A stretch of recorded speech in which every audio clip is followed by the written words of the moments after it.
लकल हम्द या अल्लाह अस्सलातु वस्सलामु अलैका या रसूल अल्लाह अम्मा बाद।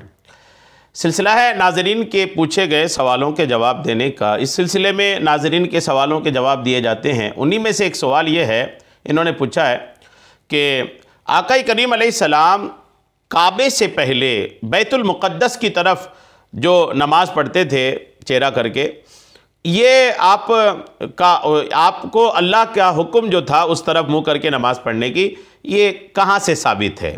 ये कुल मिला के ये पूछना चाह रहे हैं कि काबे से पहले जो किबला बैतुल मुक़द्दस था, तो बैतुल मुक़द्दस को किबला बनाने का हुक्म अल्लाह ताला ने कुरान पाक में कहाँ दिया है, ये इन्होंने पूछना चाहा है। अल्लाह आइए तवज्जो के साथ जवाब सुनिए।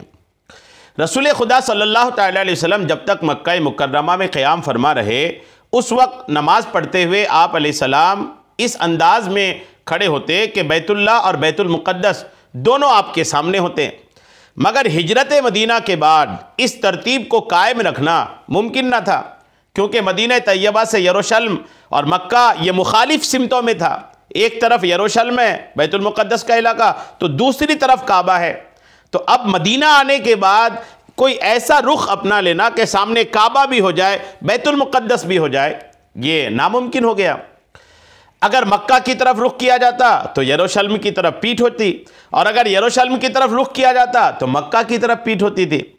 मदीना तैयबा आने के बाद रसूल अकरम अलैहिस्सलाम को हुक्म इलाही था कि बैतुल मुक़द्दस की तरफ रुख करके नमाज़ पढ़ें। 16 या 17 महीने तक बैतुल मुक़द्दस ही अहले इस्लाम का क़िबला अव्वल रहा। मगर रसूल अकरम की तमन्ना यही थी कि काबतुल्लाह को ही क़िबला बनाया जाए। रसूल अकरम अलैहिस्सलाम इस सिलसिले में वही इलाही का इंतज़ार फरमा रहे थे, और वही इलाही के इंतज़ार का वाक़या अल्लाह ताला ने सूरह बकरा की आयत नंबर 144 में भी बयान फरमाया है, और सूरह बकरा की आयत नंबर 143 में भी बयान फरमाया है। तो इस तरह की बातें तो है कि अल्लाह तबारक व तआला ने अल्लाह तबारक व तआला अपने महबूब के इन हालात को, इन कैफियत को देख रहा था कि मेरा महबूब जो है वो ये चाहता है कि काबा को किबला बना दिया जाए, बैतुल मुक़द्दस को किबला होने का मामला ख़त्म कर दिया जाए। ये आका करीम अलैहिस्सलाम चाहते थे। रब्बे करीम ने हुजूर की चाहत पर किबला तब्दील भी फरमा दिया, वो सारी तफसीलात अपनी जगह। लेकिन जो पहला किबला था, उस पहले किबले को जो अल्लाह तबारक व तआला ने मुकर्रर किया था, क्या उसकी दलील कुरान पाक में है? तो आइए सुनिए। सूरह बकरा है और आयत नंबर 143 है। सूरह बकरा आयत नंबर 43, अल्लाह फरमाता है, वमा जअलनल क़िबलतल्लती कुन्ता अलैहा इल्ला लिनअलमा मन यत्तबिउर रसूला मिम्मन यनक़लिबु अला अक़िबैहि व इन कानत लकबीरतन इल्ला अलल लज़ीना हदल्लाहु वमा कानल्लाहु लियुदीअ ईमानकुम। ये आयत है, तर्जमा सुनिए।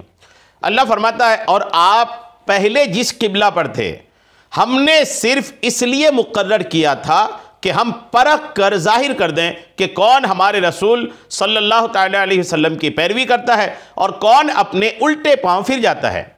और बेशक ये किबला का बदलना बड़ी भारी बात थी, मगर उन पर नहीं जिन्हें अल्लाह ने हिदायत और मारिफत से नवाजा, और अल्लाह की ये शान नहीं कि वो तुम्हारा ईमान यूं ही ज़ाय कर दे। इस आयत में जो पहली लाइन है, शुरू के जो बयान है, इसमें अल्लाह ने क्या फरमाया, और आप पहले जिस किबला पर थे, यानी किबला अव्वल बैतुल मुक़द्दस, अल्लाह फरमाता है हमने सिर्फ इसलिए मुकर्रर किया था कि हम परख कर जाहिर कर दें। अल्लाह फरमाता है हमने इसलिए मुकर्रर किया था, मतलब ये कि किबला अव्वल जो बैतुल मुक़द्दस था, अल्लाह करीम खुद फरमा रहा है कि हमने उसको इसलिए मुकर्रर किया था कि जब किबला की तब्दीली आएगी तब आजमाया जाएगा कि कौन मेरे महबूब के साथ रहता है और कौन मेरे महबूब को छोड़कर चला जाता है। तो अल्लाह करीम तो खुद इस बात का इजहार फरमा रहा है ना कि हमने किबला मुकर्रर किया था, किबला अव्वल बैतुल मुक़द्दस को। इस आयत में तो बिल्कुल वाज़े बयान है। तो अगर किसी भी तरह की आपको कन्फ्यूज़न है कि बैतुल मुक़द्दस किबला बनाने का हुक्म अल्लाह ने नहीं दिया था, हुज़ूर अलैहिस्सलाम खुद से पढ़ रहे थे, तो ये बहुत बेकार बात है। आका करीम अलैहिस्सलाम की ज़बान, आका का कौल, आका का फ़ेल, सब कुछ रब के इरादे और रब तबारक व तआला के हुक्म के मुताबिक ही चलते थे। यहाँ तक कि कुरान ने कहा वमा यंतिकु अनिल हवा इल्ला वह्युन यूहा, कि ये मेरे महबूब कुछ भी अपनी तरफ से नहीं बोलते हैं, वही बोलते हैं जो इन्हें मैं कहता हूँ। इन्हें रब का फरमान होता है, रब की वही होती है, महबूब मुस्तफ़ा सल्लल्लाहु तआला अलैहि वसल्लम की ज़बान होती है, हमारे आका की ज़बान, रब का कलाम। तो जो रब अपने महबूब को की ज़बान का ये मकाम अता फरमाए कि रब जब जब बोले बोलने को, रब के जो बातें हो, रब के जो फरामीन हो, वही आका करीम अलैहिस्सलाम बोलें, तो आप सोचें कि फ़ेल का क्या कमाल होगा। तो बहरहाल ये कि आका ने ख़ुद से ऐसा नहीं किया था, रब का हुक्म था बैतुल मुक़द्दस को किबला बनाने का। फिर उसके बाद रब का हुक्म तब्दीली का आया तो आपने किबला तब्दील भी कर दिया, जो मशहूर वाक़या है सूरह बक़रा में। आप पढ़ें इसको, इंशाअल्लाह मज़ीद तफ़सीलात इसमें आपको हासिल होगी। अल्लाह करीम हम सब को शरीअत के तमाम मसाइल सीखने, समझने और उस पर अमल की तौफ़ीक़ अता फ़रमाए। आमीन बिजाहिन नबील अमीन सल्लल्लाहु तआला अलैहि वसल्लम।